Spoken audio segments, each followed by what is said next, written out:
Time is money, friend. Hey everyone out there, it's Idex, and I'm very excited to get this gold farming profession series started. This is episode 2, and the first profession we're covering is Enchanting. Enchanting is a profession that will always be able to generate significant amounts of income because Enchanting creates consumable items that are always in demand due to the constant flow of gear being received by players. This video will be broken up into 4 parts: understanding demand, where to get the enchants, how to get materials, and what strategies I use to keep dominance over the auction house. When trying to make money with Enchanting, you need to be able to figure out what are the enchants that are in demand. This is doubly important because the enchants themselves are pretty expensive to craft, so you don't want to end up making enchants that no one wants to buy. The key to being profitable is to understand which enchants are in most demand. And when trying to figure out what enchants are actually in demand, we need to first think about the classes that use these enchants. I like to go to icyveins.com and look up their class guides and then see it in their consumables tabs which classes need which enchant. So I've saved you the trouble and created a spreadsheet that has all this information recorded. So on the spreadsheet that I provided the link to below, if you click on the demand tab, you could see how I collected and recorded all this data. What we can see from this data makes complete sense. Since everyone has 2 ring slots, ring enchants are usually in the most demand. And right now, haste is king. But it's also very important to notice which are not in demand. There is no reason to make these enchants unless they're selling for a high price on your server. The likelihood is these are going to be enchants that do not sell anytime soon, so try to avoid these. Enchanting recipes have been easier to collect than ever before. Instead of having to down the most difficult content and try to be one of the first on the server to have a certain recipe, most recipes can now be learned directly from the trainer, all the way to rank 2.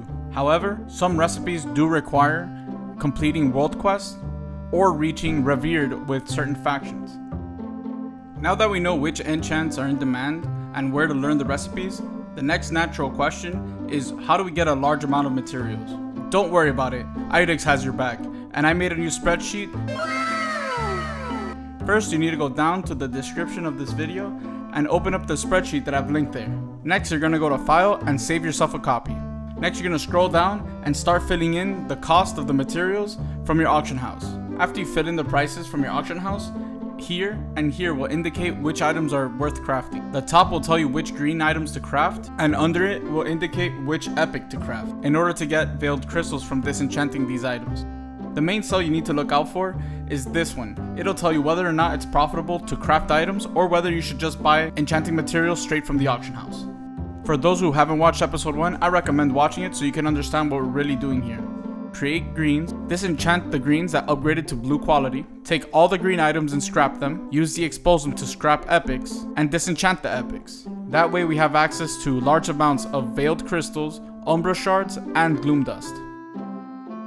In patch 8.1, Blizzard added for enchanters a new item called Ewen's Disenchanting Rod, which helps enchanters get more materials from disenchanting items. From my testing, it's about a 50% increase in value, and this is a huge bonus to enchanting's profitability, especially when you're creating the items yourself. The requirements for this one is to have 150 enchanting and to be a max level character. You pick it up at your capital city's enchanter trainer. Now, most of the items in this quest chain are very simple to find. Finding Just Essence is pretty annoying. Thanks to a YouTuber named Magnosh, I actually found a great farming spot, which I'm going to show you here. All you want to do is hop between these 3 spawns and kill the matrons, and they usually drop 1 to 2 Just Essence each. This took me about 20 minutes to get all 50. Now that we know which enchants are in demand, where to learn the recipes, and we know where to get materials, the last step is understanding which enchants are profitable. After you fill in the current auction house price for the enchants, you will see whether or not the enchant is profitable to craft, broken down by its rank. So here we can also see how much value comes from actually getting the next rank of any enchant. Once you confirm that your enchants can sell for a nice profit, the last step is to craft them and list them onto the auction house. I'm telling you, Miss Peasy, this guy's got the cheapest prices for enchants around. I don't know, Banksy. This place looks kind of sketchy. Just trust me. I know he may look a little weird, but his prices are crazy. Just keep going straight. He's inside that hut. After you. Oh no, you can go ahead. I'll stay here and keep watch. What are you buying? I'm looking to buy some enchants. Got something that might interest you. Now is a great time to tell you about the rules I follow in order to always make money off the auction house. Rule number 1, pick which items I'm gonna sell and stick to it. The reason you wanna do this is over time, you're gonna start to understand the market surrounding the items that you're selling, and you're gonna start picking up on patterns that'll help you become an expert in selling that item. If you keep switching around, it's gonna become a lot more difficult to be able to recognize these patterns that you could focus on. An obvious pattern is right after raid times for most guilds on your server, enchants sell like hotcakes. Rule 2, don't overcommit. When it comes to enchanting, I create 4 of each ring enchant and 2 of each weapon enchant I decided to sell. This way you don't commit too many enchanting mats to your enchants, and you always have the option to sell the mats if the enchants aren't selling well. Next is know your price. Once you're competitive on the auction house, people will try to undercut you, but if you know your price, you are able to continue to undercut your opponents until you hit your threshold of profitability. If the current cost of enchanting materials is high on your server and the enchants are going for pretty cheap, then you know that your opponent likely doesn't have a big supply of cheap materials. You can actually force them out of the market over time. Your goal when selling lots of enchants on the auction house should not be to try to get the most profit of every enchant. You should be trying to sell as many enchants as possible, because in reality, whenever you need it, you could just generate more enchanting mats. So as long as you're selling for a profit, you really don't care what your margin is, because eventually if you force out your competition, you will be able to set the enchant's price.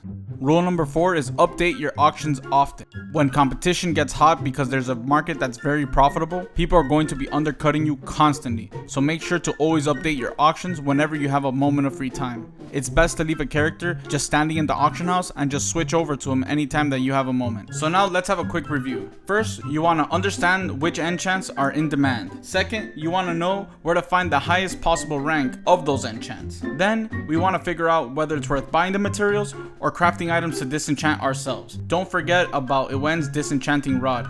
It is amazing. And finally, use my auction house strategies to take control of your server's enchanting market. And that concludes this enchanting gold guide. Thank you very much for getting this far.